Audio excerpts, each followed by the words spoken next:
Hello, good morning, good afternoon, or good evening, depending on where you're joining us from. Thank you for tuning in to this month's Developer Coaching News Edition broadcast. I'm Tara Van Cleve, and I'll be your anchor, bringing you the latest updates straight from the Oracle database and Oracle Cloud Infrastructure product teams. So before we dive in, a quick reminder, please feel free to drop your questions in the Q&A anytime during the session. We have a fantastic lineup of experts standing by to cover today's top stories. On the line, we have Chris Rice, SVP of Software Development, Jeff Smith, Distinguished Database Product Manager, and Mickey Boxell, Senior Principal Cloud Native Services Product Manager. So, Chris and Jeff, let's get started. What's the latest scoop? Yeah, September is Notice sometimes a that little was quiet over. because we're getting ready for AI world, but we did have some significant updates to share. The exascale infrastructure um, that allows us to take our Exadata hardware and make it available to customers with scaling as your needs increase. You're able to throw on more resources. Super, super powerful. So the Oracle globally distributed Exadata database on exascale infrastructure That's a um, mouthful. is a What does mouthful. it Yes. abbreviate down to?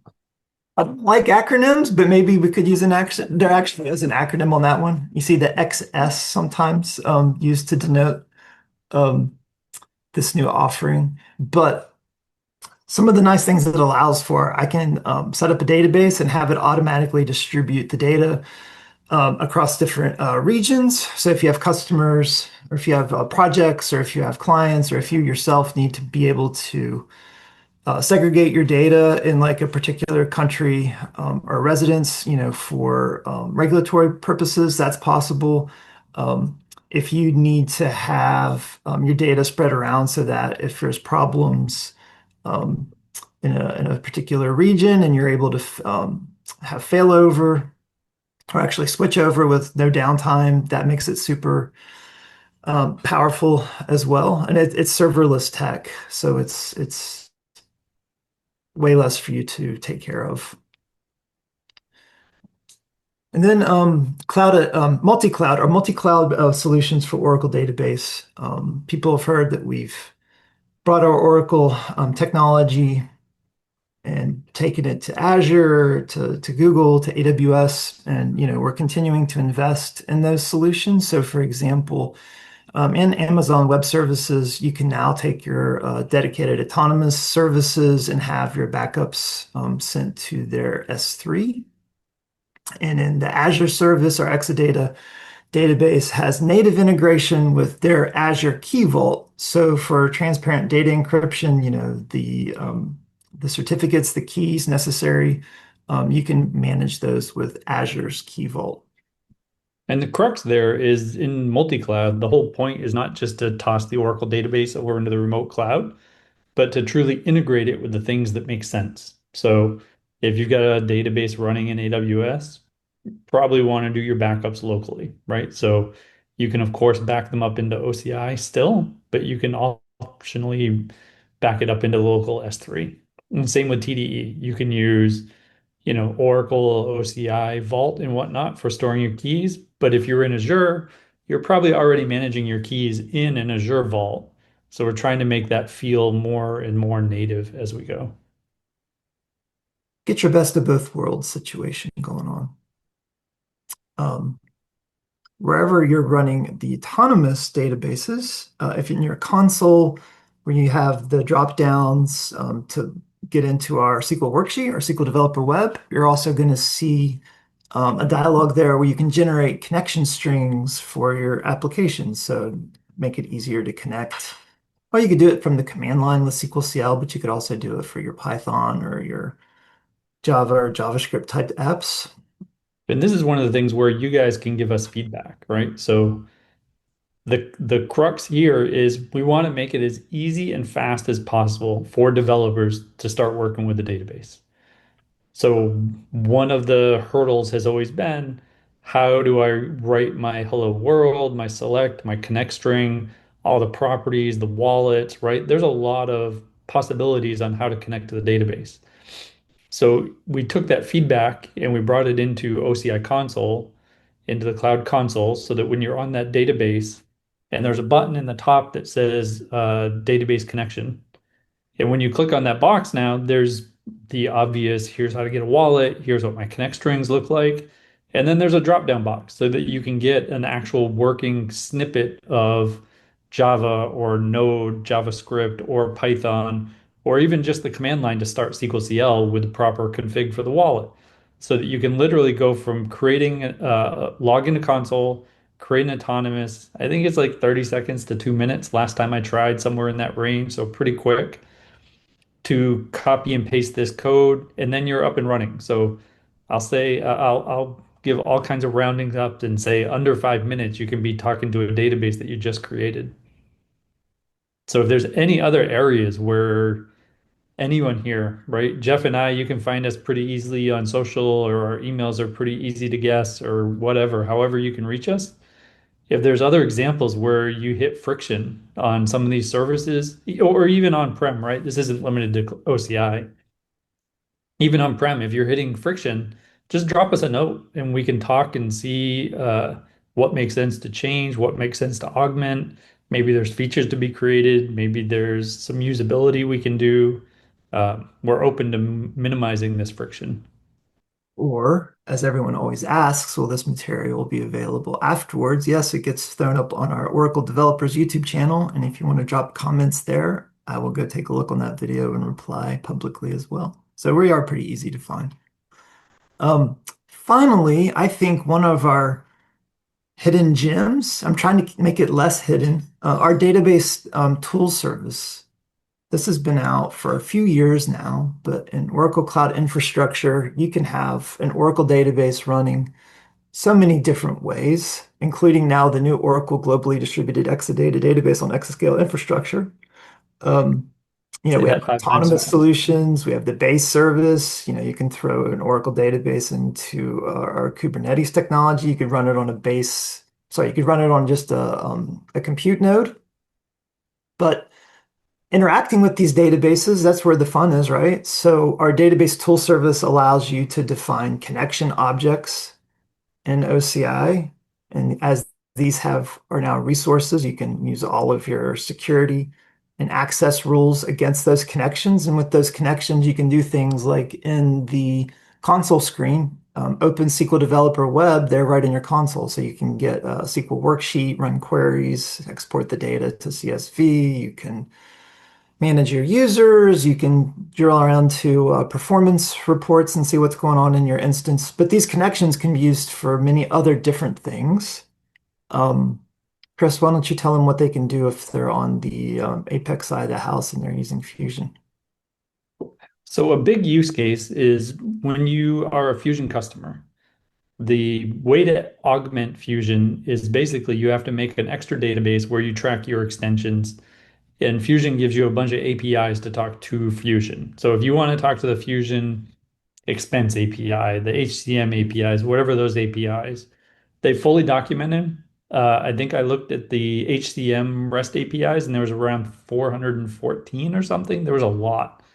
So they give you all the APIs for interacting with the Fusion data. However, they do not let you have access to the Fusion schema. So what happens is inside the console, if you are a Fusion customer and you come over to our connection service, there's a button that says, wire, I forget what it actually says, but it's something like initiate integration of Apex and Fusion. So what happens under the covers is Fusion, of course, uses IDCS, the cloud identity service. And the mechanics of registering your Apex instance to that IDCS is done in a one-page wizard. It took us a lot of work to get it down to a one-page wizard. It's a lot of steps behind the scenes. But then after you click this button and wire them, your Apex instance has workspace level properties that are created and populated so that every app in that workspace in Apex can now authenticate with Fusion. So then what happens is you log into the Apex app and you have your identity. That identity is propagated over to Fusion. So then when I ask a question of who are my employees versus Jeff versus Mickey versus Tara, it has the context of who we are to answer the question appropriately because our identity is propagated across. And then you can basically do anything you want in that identity. You can call multiple APIs, summarize them, pull the data local, marry it with local data. Uh, the sky is limitless. So that is the end of our September roundup for database. I think next month we'll have a whole lot more to talk about because, of course, next month is our AI Something going World on this event in month, Las isn't it? Vegas. We might not even have them next month. It might get late, but there's going to be a lot more to report the next time you see us. Um, if you haven't signed up for AI World yet, I think there's still like an hour or 90 minutes left on the last discount available for tickets. And of course, Chris and I will be there with a lot of the rest of the database staff. So if you're in Vegas, stop by, say hi. We'd be more than happy to give you some live demos of some of the things we'll be debuting there. And I think with that, Tara, we can hand things over to Mickey. Hey everyone, I'm Mickey. I'm one of the product managers for the OCI Kubernetes Engine service, and I'm happy to share some updates from my end as well. So one of the things that we're excited about is support for Kubernetes preview versions. So the Upstream Kubernetes project, which is something that I actually contribute to outside of my role at Oracle, has a release cadence of 3 times a year or once every 4 months. That release cadence is for new minor versions. New minor versions consist of new features and also the deprecation of old APIs, things that maybe made it into alpha or beta, but never actually fully graduated to stable, or perhaps actually graduated to being a stable API, but there was another solution that was considered to be more appropriate, and so they were replaced. But regardless of the reason, Kubernetes releases these new versions once every 4 months. And traditionally, OKE has waited to support new minor versions until the first or the second patch release was available. And this is for stability reasons. Generally speaking, when the .0 release comes out, there is a fast patch that comes out within the next week or two afterwards to get rid of some of the potential vulnerabilities or something else that wasn't caught during the actual Kubernetes version release process.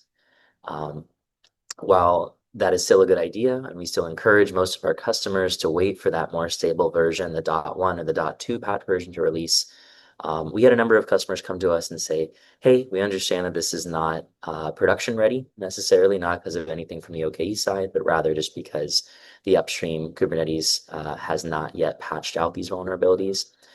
We don't care. We just want to try out the new features. We're not going to deploy this to a prod cluster. We'll keep this in testing and development, but we want to see what dynamic resource allocation has to offer. We want to kick the tires on some new API or see how a change to an old API deprecation or removal impacts our existing deployments. And so for that reason, starting with Kubernetes 1.33, OKE began to deliver preview versions. These are, X.Y.0 releases of new Kubernetes minor versions.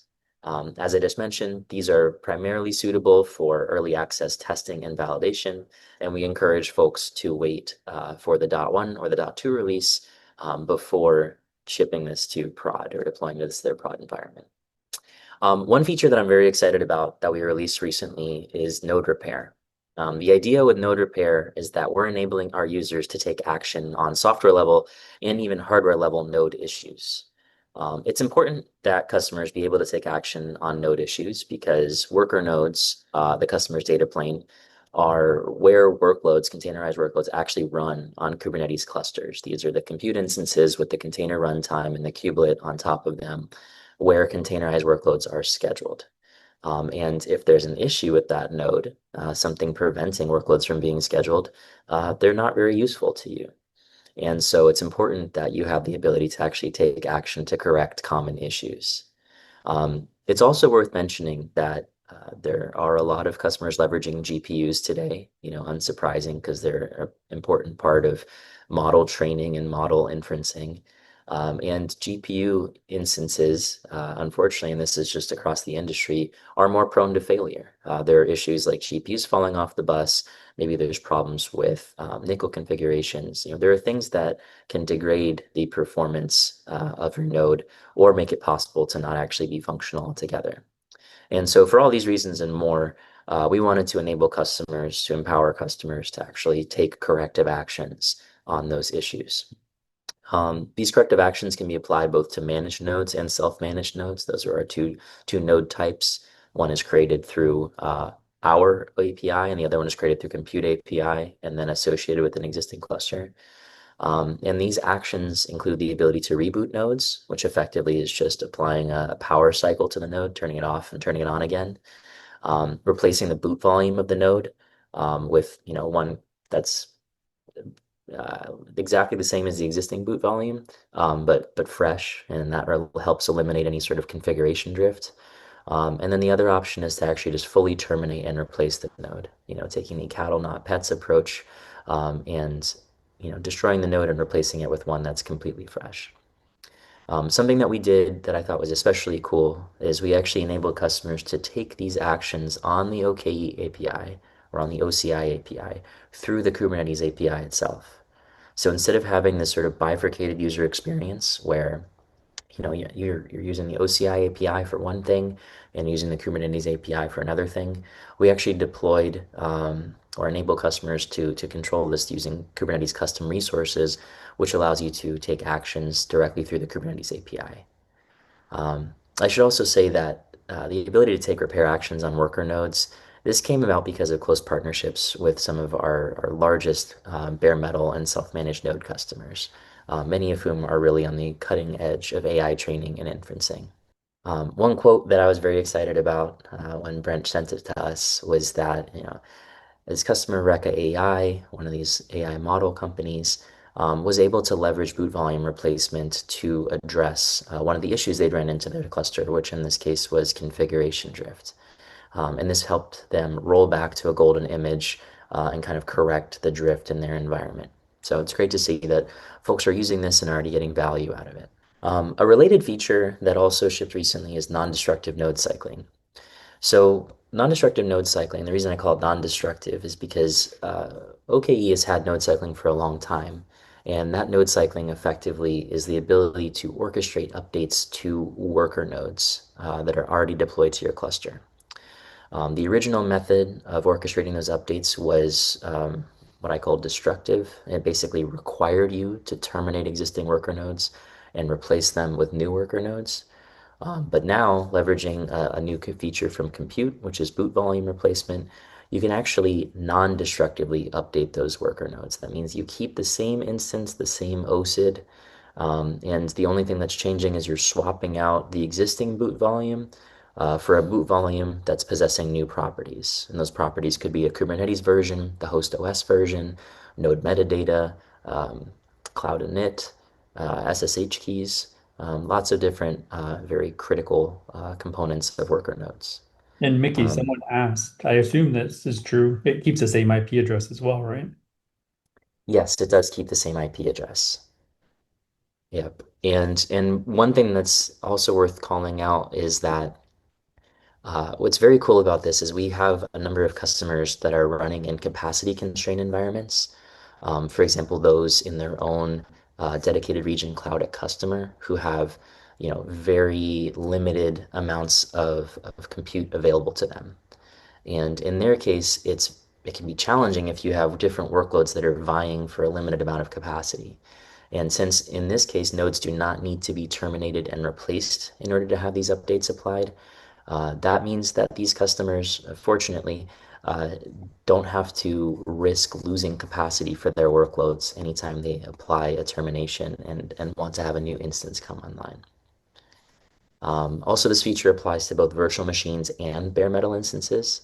In the case of bare metal instances, it's really exciting because bare metal instances today, in order to fully cycle them through the host provisioning process, can take or days depending on what the issue is. And that's because compute goes through and performs very thorough operations to, clear the cache and make sure that everything is running as performantly as possible. So it sends them through a lot of checks.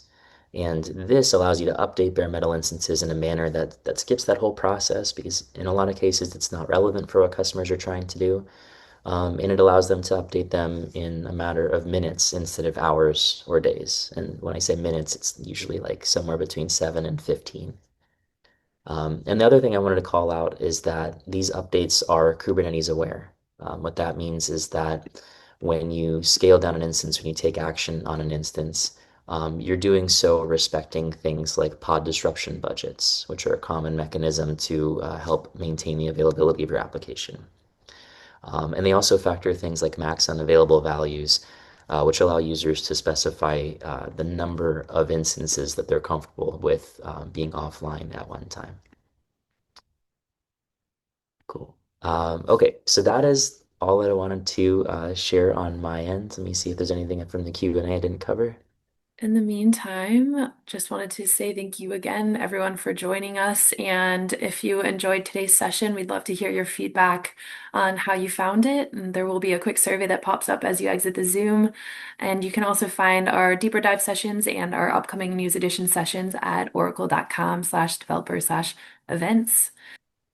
Thanks, everybody. Cheers.